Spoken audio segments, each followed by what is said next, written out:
toughest 5 minutes for me because I'm about to rank the NFC East. It's time for us to figure out who's the beast of the East. Now, remember, last year was much more like the NFC least because for the first time since 2014, the champion of the division had a losing record. But let's let bygones be bygones. Let's talk about the here and now. Let's talk about the future of the NFC East. Coming in as the fourth best team for this upcoming season, my Philadelphia Eagles. Now, y'all know I'm being honest when I rank my Eagles. The team I played for, the team that put money in my pocket, albeit not a lot of money in my pocket, but money in my pocket. You know it hurts my heart to rank them fourth, but at the end of the day, Jalen Hurts, he was 1-3 as a starter, 52% completion percentage. That's 12 percentage points behind league average. 77 passer rating, that's 16 points behind league average. Nick Sirianni, first-year head coach, he was nervous in a press conference, and they hadn't even played a game yet. Eagles finished fourth.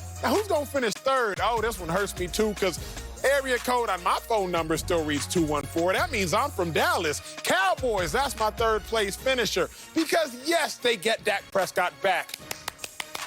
But the fact of the matter is, Dak was 1-3 as a starter. I say 1-3, not 2-3. Andy Dalton came in and finished that Giants game. Don't try to correct me. I know y'all at home. Now, you get Dak Prescott back, but they didn't make any changes this offseason. A defensive coordinator in Dan Quinn. But what's a great chef if you ain't got the right ingredients in play? I'm not sold on Mike McCarthy. He got a Super Bowl, but he has a future Hall of Fame quarterback in Aaron Rodgers who got him that Super Bowl. Cowboys finished third.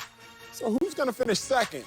How about those New York football Giants? Now, Giants fans, I'm trying to earn your good graces early this year. Last year, y'all hated me. I said y'all were going to win 12 games in the season. Then I corrected myself, and I said, no, y'all are going to win 5 games, and y'all ended up winning roughly 6, if I'm not mistaken. Now, look, Giants, you got Daniel Jones going on year 3. I think he'll develop. Saquon Barkley will come back. You got some stud receivers. You got Kyle Rudolph to partner him and pair him with Evan Ingram at tight end. You still got Shepard out there in the slot at receiver. Daniel Jones, y'all are primed to succeed, but not succeed in first place, but still good enough for a second-place finish in the East. So who wins? You already know it. Do deductive reasoning. It's Washington. Why Washington? Defense still wins championships in the NFL. Don't ask me. Go rewatch the Super Bowl. Who had the better defense in the game? It was the Bucs. Yes, they had Tom Brady, but it's all about the defense and the pass rush. So what does Washington have? What does Washington do best? Get after the passer. Chase Young, beast. Defensive Rookie of the Year. Montez Sweat, beast. Deron Payne, beast. They got a bunch of beasts up front. They were already the second-best defense last year, and now they're getting even more veteran. I'm telling you right now, this is how the NFC is going to finish.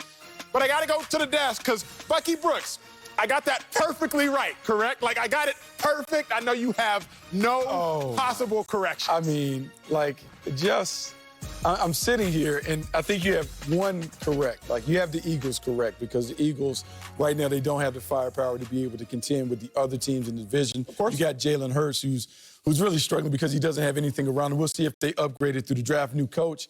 That is difficult. But this love and adoration that you right now have for the New York Giants, I'm trying to figure out. Like, I'm hearing you talk about the Giants, and I had to go back and look because I had to pick up the phone. I was like, how many games did the Giants win?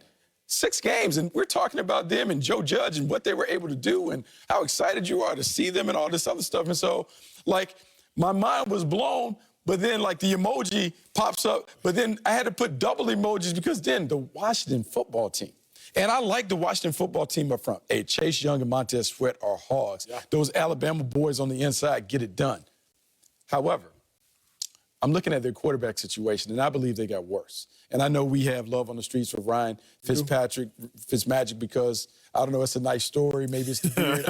I don't know, but he turns it over all the time. This team won games because Alex Smith didn't give it away to the other team. So are we convinced that Ryan Fitzpatrick is not going to give games away? Because my frustration will be, can they play the conservative style that they played last year where they leaned on the defense with Ryan Fitzpatrick? Does he have that in his toolbox? Does he have that club in his bag that he's like, hey, I'm just going to manage the game. I'm going to take care of it. I'm going to let the defense do it. I don't think he can resist the temptation to try and fit it into those tight windows.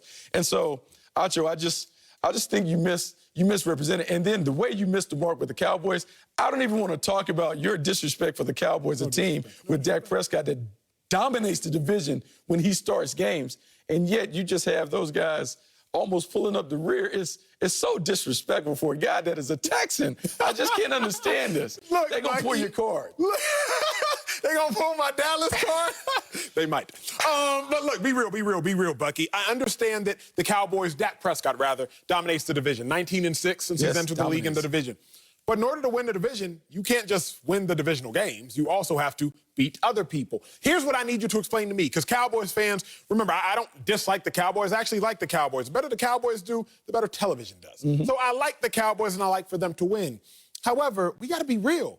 Dak Prescott's last 37 games, he's 20-17. His last 3 seasons, rather. He's 20-17. Dak Prescott, they finished 8-8 2 years ago. He was 1-3 as a starter. If you want to be lenient and give him a curve, you can say that he was 2-3 as a starter. I get that you're getting Dak Prescott back, but I've said this before. Just because you get richer does not mean you get better. Dak Prescott got richer, but how do you foresee that the team that was 8-8, the same team that was 1-3 under Dak, is now all of a sudden going to be what? 10-7? Is going to be 11-6? Is going to be 12-5? Like, how do you foresee? First off, how awkward does that sound? 17 games, like 10-7. It came out weird. It's fine. But how do you foresee the Cowboys topping the division when they really haven't been that good? Oh, but I mean, what is in the past is in the past. We're talking about right now. And what I like about this, and I mean, if we want to go through it, I look at your list, and I can't even look at it because it just makes me sick to my stomach to see the order that you have. I got to reach up for the deck. So you got this one right with the Philadelphia Eagles. So the Philadelphia Eagles you have correct. So they're in the right hole at the 4 position. So I'm okay with that. The Giants have to come down because do you really believe Daniel Jones is that dude? Do you really believe when we get down the stretch and it's all about quarterback play in the postseason, and if we get it, that Daniel Jones is going to make those plays? Better yet, do you believe they have enough firepower on the outside to be able to do it? I know Kenny Golladay came over, but, I mean, you only played 5 games a year ago. And I think, as you said, getting richer doesn't necessarily make you better. So Golladay is paid, but I don't know if he really is ready to play at a high level. Then I think about the Washington football team. And the Washington football team goes to the playoffs. And I think maybe you're slightly influenced by the fact that they played close against the Super Bowl champions. And maybe you're giving them a boost because I'm looking at this team and I'm like, man, this team struggled scoring points a season ago. Yes, they bring over Curtis Samuel to go with my man Terry McLaurin, but I just don't see how they do this. And so to me, the clear choice in this, it's all about the Cowboys. Go ahead. Finish the thought. I mean, just think about just how much better offensively they're going to be. Tyron Smith comes back, Leo Collins comes back. Those guys didn't even play a season ago. That's Dak true. Prescott comes back. Zeke Elliott now will report in shape. And Amari Cooper and then CeeDee Lamb. I'm just saying, just from an offensive standpoint, they're superior to every team in the division. I don't disagree with you there at all. I think as far as offensive talent, I think the Cowboys have a top 3 offense when you talk about talent. When you look at the CeeDee Lamb, Amari Cooper, Michael Gallup, Dak Prescott, Ezekiel Elliott, Pollard is a backup running back. Plus, I think they're getting Jarwin back, assuming he's healthy. They do. That's a beast of a lineup. How many games do you think the Cowboys win this year? Oh, I told you. Didn't I tell you yesterday? You did, but I try to forget that nonsense. I thought it was an accident. I tell you what, Cowboys fans, like, go to your local team store because the shirts will be in the team store. The NFC East division shirts will be there, and they're going to have 11 wins. 11 wins. 11 wins.